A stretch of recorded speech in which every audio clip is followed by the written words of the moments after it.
সুপ্রিয় দর্শক, শেখ হাসিনার অপকর্মের সব ঘটনা সকলের নজরে আসতে শুরু করেছে। সর্বশেষ বেরিয়ে এলো শেখ হাসিনা ঘরে স্বামী রেখে কার সাথে পরক্রিয়ায় লিপ্ত ছিলেন, তার সাথে কি সম্পর্ক ছিল মৃণাল ক্রান্তি দাসের, এছাড়া শেখ হাসিনার শরীরে কোথায় কি আছে, এমনকি তার গোপন জায়গায় বিশেষ চিহ্ন সম্পর্কে কিভাবে জানলেন মৃণাল ক্রান্তি দাস। এসব প্রশ্নের উত্তর জানতে এবং শেখ হাসিনার যৌবনকালের অপকর্মের সকল ঘটনা জানতে হলে ভিডিওটি না টেনে শুরু থেকে শেষ পর্যন্ত দেখার অনুরোধ রইল। তো চলুন শুরু করি। প্রথমে জেনে নেই শেখ হাসিনার সাথে তার স্বামী ডক্টর ওয়াজেদ মিয়ার অসামাজিক সম্পর্ক এবং মৃণাল ক্রান্তি দাসের অবৈধ আগমনের ঘটনা। শেখ হাসিনা 1981 সালের 17 মে বাংলাদেশের আসার পর থেকে তার স্বামী ডক্টর ওয়াজেদ মিয়ার সাথে স্বামী স্ত্রী হিসেবে একদিন বা একটি রাতও কাটাননি। এমনকি তার স্বামী ডক্টর ওয়াজেদ মিয়া প্রথম থেকে মৃত্যুর আগ পর্যন্ত মহাখালীর আণবিক কমিশনের কোয়ার্টারে বসবাস করতেন। শেখ হাসিনা বাংলাদেশে আসার পর মহাখালীতে তার স্বামী ডক্টর ওয়াজেদ মিয়ার কোয়ার্টারে থাকলেও ওয়াজেদ মিয়া থাকতেন ওই কোয়ার্টারের ভেতরে রেস্ট হাউসে।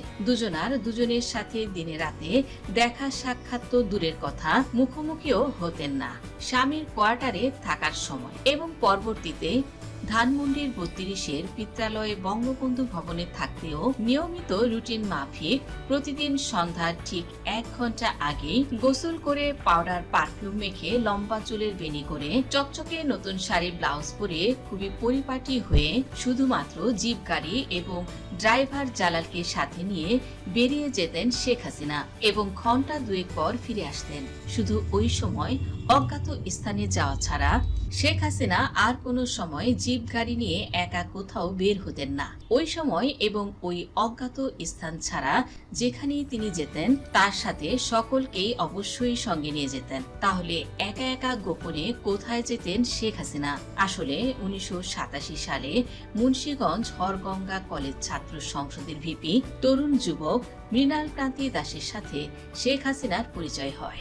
আর পরিচয়ের পর থেকেই মৃণাল ক্রান্তি দাস 32 নম্বরে বঙ্গবন্ধু ভবনে দিবারাত্রি সার্বক্ষণিকভাবে থাকতে শুরু করেছিলেন। ওই সময় শেখ হাসিনা এই বাড়িতেই থাকতেন। এরপর থেকেই শেখ হাসিনা রুটিন মাফিক সন্ধ্যের আগে অজ্ঞাত স্থানে যাওয়া ছেড়ে দেন। এরপর থেকে অধিক রাত পর্যন্ত, এমনকি ভোর রাত পর্যন্ত বঙ্গবন্ধু ভবনের লাইব্রেরি কক্ষের ভেতর থেকে দরজা লাগিয়ে মৃণাল ক্রান্তি দাস আর শেখ হাসিনা খুবই নিচু গলায় কথা বলতেন এবং খিলখিল করে হাসতেন। শেখ হাসিনার কাছে মৃণালের গ্রহণযোগ্যতা এতটাই বেড়ে গেল যে তা সকলের ঈর্ষার কারণ হয়ে দাঁড়ালো।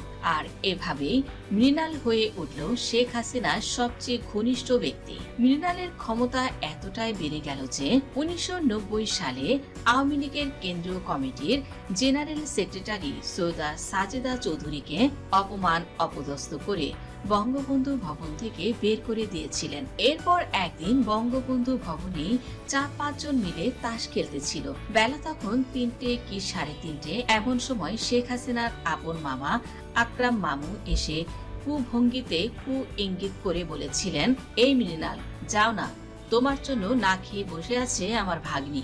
বন্ধুদের সামনে তার ক্ষমতা প্রদর্শনের জন্যই জবাব দিয়েছিলেন, আরে থাকতে দেন না কিছুক্ষণ না খেয়ে। ব্যাপারটা এমন ছিল যে মৃণাল খেতে যাচ্ছে না, তাই শেখ হাসিনা না খেয়েই মৃণালের জন্য অপেক্ষা করছেন।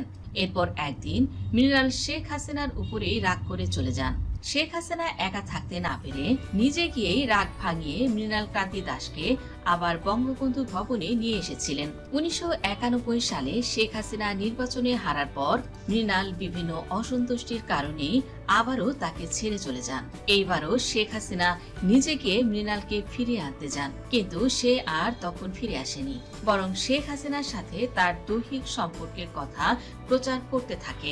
কথায় কথায় মৃণাল হাসতে হাসতে বলতে থাকে, শেখ হাসিনার শরীরের কোথায় কি আছে, কতটুকু আছে তা আমার জানতে বাকি নেই। মৃণালের এসব কথা লোকমুখে বঙ্গবন্ধু কন্যা শেখ হাসিনার কানেও পৌঁছাতে লাগলো। কয়েক বছর পরে বাংলার নতুন শতাব্দী 1401 সালের 1 বৈশাখে মৃণাল ক্রান্তি দাস 29 নম্বর মিন্টু রোডের দোতলার বারান্দায় এসে বঙ্গবন্ধুর কন্যা শেখ হাসিনার সাথে দেখা করেন। এ সময় শেখ হাসিনা দূরে ঘাস খেতে থাকা ছাগলকে দেখিয়ে মৃণালকে বলেছিলেন, দেখ দেখ ওইটা হলি তুই। এর বছর খানেক পরেই মৃণাল কান্তি দাস পুনরায় নিয়মিতভাবে শেখ হাসিনার সাথে যোগ দিলেও পূর্বের অবস্থানে আর যেতে পারেননি। শেখ হাসিনা 1996 সালের 17 ফেব্রুয়ারি সন্ধ্যাবেলায় ধানমন্ডির 32 নম্বর বাড়িতে গেটের সামনে পেছন দিক থেকে মৃণাল কান্তি দাসকে জড়িয়ে ধরা ছাড়া আর কোনো বার্তাই দেননি। আর একটি কথা বলে রাখি, শেখ হাসিনার সাবেক ব্যক্তিগত সহকারী মুক্তিযোদ্ধা মতিউর রহমান মিন্টুর লেখা আমার ফাঁসি চাই বইয়ে এই ঘটনাটি উল্লেখ করা হয়েছিল বলে জানা যায়। পরে ওই বইটি নিষিদ্ধ করা হয়েছিল। বন্ধুরা, এই ছিল শেখ হাসিনা ও মৃণাল কান্তি দাসের প্রেমলীলা। শেখ হাসিনার যৌবনে প্রেম কাহিনীটি বুঝিয়ে দেয় কতটা দুশ্চরিত্রা মহিলা ছিলেন তিনি। তো প্রিয় দর্শক, এরকম আরো দুশ্চরিত্র সাবেক মন্ত্রী এমপিদের কুকীর্তি এবং প্রেমলীলা সম্পর্কে কি আপনি জানতে চান? কমেন্ট বক্সে জানিয়ে দিন। ভিডিওটি ভালো লাগলে শেয়ার করুন এবং চ্যানেলটিতে নতুন হয়ে থাকলে সাবস্ক্রাইব করুন। ধন্যবাদ দর্শক সম্পূর্ণ ভিডিওটি দেখার জন্য।